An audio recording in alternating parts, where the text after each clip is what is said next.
She raised her granddaughter alone, but the truth about the father shattered her. Welcome back and enjoy the story. Francine had lived through 1,000 storms, but none compared to the one that knocked on her door one winter evening, wrapped in a pink hospital blanket. The nurse's face was grim, her lips pressed into a thin line as she handed over the tiny bundle without ceremony.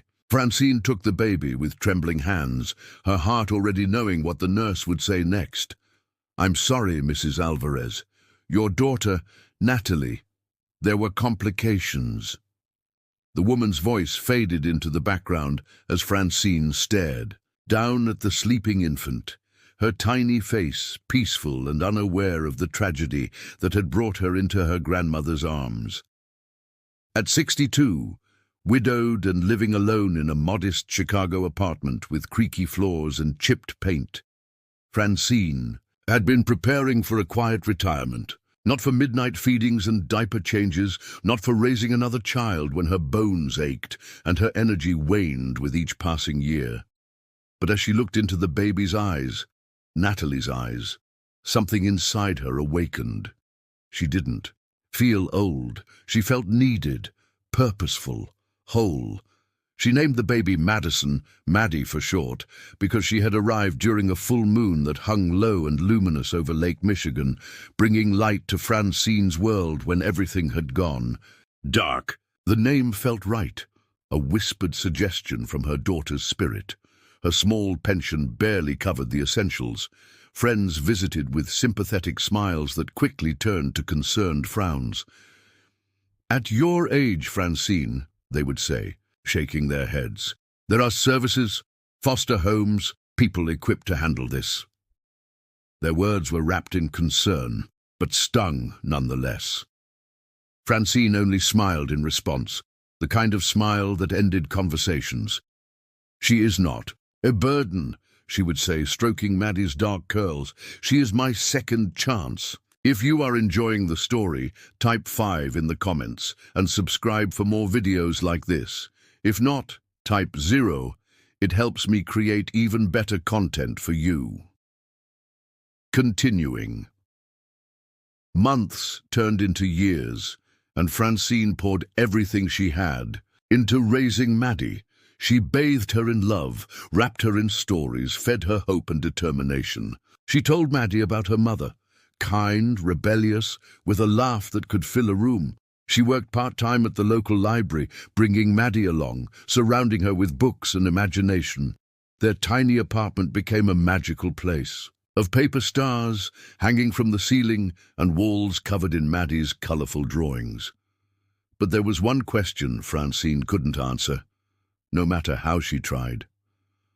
"Who's my dad?"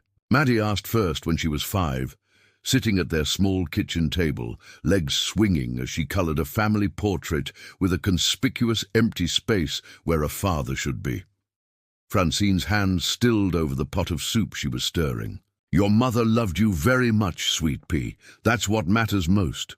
The question came again when Maddie was 10, after Father-Daughter Day at school, where her Uncle Roberto had stepped in, smiling broadly but clearly not filling the hole in Maddie's heart. And again at 15, when Maddie slammed doors and screamed about needing to know who she really was, where she came from, why half of her story was blank. Each time, Francine's answer remained gentle but firm. "All I know is that your mother loved you enough to bring you here. That's all that matters." But it wasn't enough. Not for a girl searching for her identity in the faces of strangers, looking for familiar features, familiar gestures. Not for a teenager who felt the absence of something she couldn't name. What Francine never said was that she had her suspicions. A name written once in Natalie's diary, quickly crossed out but still legible, Ulysses. No last name, no address, just a shadow of a man who had been part of Natalie's life in those final months before she announced her pregnancy and refused to discuss the father. Will Maddie ever find the missing piece of her identity that she so desperately seeks? How long can Francine protect her from a truth she herself doesn't fully know? By 16, Maddie had become a quiet, determined young woman. She excelled in school, especially in writing and photography, capturing moments and emotions with an insight that belied her age. She had Natalie's artistic eye and compassionate heart. But she also had something else, a stubborn resilience, that reminded Francine of someone she couldn't quite place. Maddie began to search through old photos, boxes of Natalie's things, even hospital records. But they yielded nothing but frustration. The birth certificate listed father unknown. Natalie's friends from those days had mostly scattered, and those who remained claimed Natalie had been secretive about her relationship.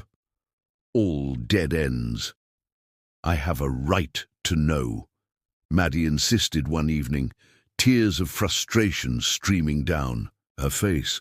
"Don't you understand? I look in the mirror and I don't know who I am." Francine pulled her granddaughter close, feeling the tremors of her sobs. "You are Madison Elena Alvarez. You are your mother's daughter and my granddaughter. You are kind and creative and stronger than you know.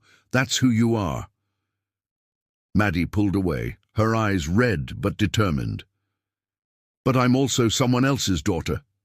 And I need to know who." Have you ever known someone who grew up without knowing one of their parents? How do you think this affects a person's sense of identity? Share your thoughts in the comments below. On Maddie's 18th birthday, Francine prepared a special celebration. She spent days cooking Natalie's favorite foods, hanging streamers, and gathering small but meaningful gifts. She also had a final gift, a letter Natalie had written to her unborn child before she went into labor, sealed and saved for this day. She hoped it might finally give Maddie some peace. The party was small but joyful. Maddie's two closest friends, Uncle Roberto and his family, a few neighbors who had watched Maddie grow up. Francine was in the kitchen cutting the homemade cake when the doorbell rang. "I'll get it," Maddie called, assuming it was a late-arriving guest. The conversation in the living room dimmed, then stopped entirely. Francine emerged from the kitchen to find everyone staring at a tall, middle-aged man standing awkwardly in the doorway, a small wrapped package in his hands.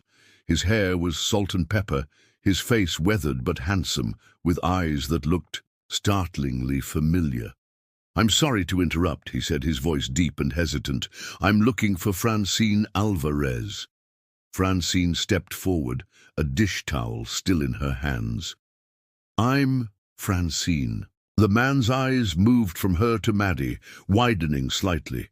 He swallowed hard. "My name is Ulysses Barrett.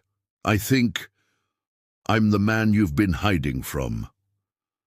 The room went perfectly still. Francine felt her legs go weak, grateful when Roberto appeared at her side, steadying her. The dish towel fell from her nerveless fingers as memories crashed through her mind. A name in a diary, Natalie's secretive phone calls, her refusal to discuss the father. "How did you find us?" she managed to ask. Ulysses shifted uncomfortably, under the weight of everyone's stares. "It's a long story, but I've been looking for a long time." Maddie stepped forward, her face a complex mixture of emotions, anger, curiosity, hope. "You're my father?" He nodded slowly. "I believe so. I'd like to explain, if you'll let me." The party guests quickly made excuses to leave, sensing the gravity of the moment. Only Roberto stayed, hovering protectively near Francine as they all sat in the living room, birthday decorations creating a surreal backdrop to the revelation unfolding. Ulysses' explanation came slowly, painfully. He had been Natalie's professor during her one semester at university before she dropped out. Their relationship had been brief, intense, and inappropriate. He was married, 15 years her senior, risking his career and family. When Natalie told him she was pregnant, he had panicked, suggested termination or adoption. They argued bitterly, and Natalie disappeared from his life. "I tried to find her months later," he said, staring at his hands, "to apologize, to make things right. But she had moved, changed her number. Then 3 years ago I ran into an old student who mentioned seeing Natalie's obituary.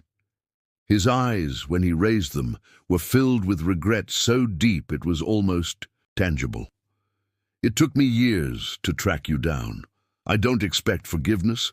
I don't expect anything. I just wanted to know if there was a child. My child. Could Maddie ever forgive this man who had rejected her before she was born? Is it too late for Ulysses to become the father Maddie has always longed for? Maddie sat perfectly still, absorbing every word. When Ulysses finished speaking, she stood abruptly and walked out of the room. They heard her bedroom door close with a decisive click.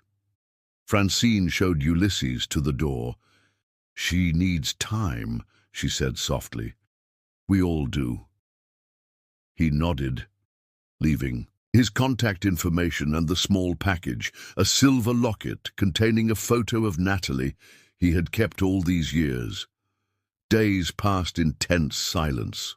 Maddie alternated between fury at Ulysses for abandoning them, at her mother for keeping secrets, at Francine for not somehow knowing more, and a quiet, desperate curiosity.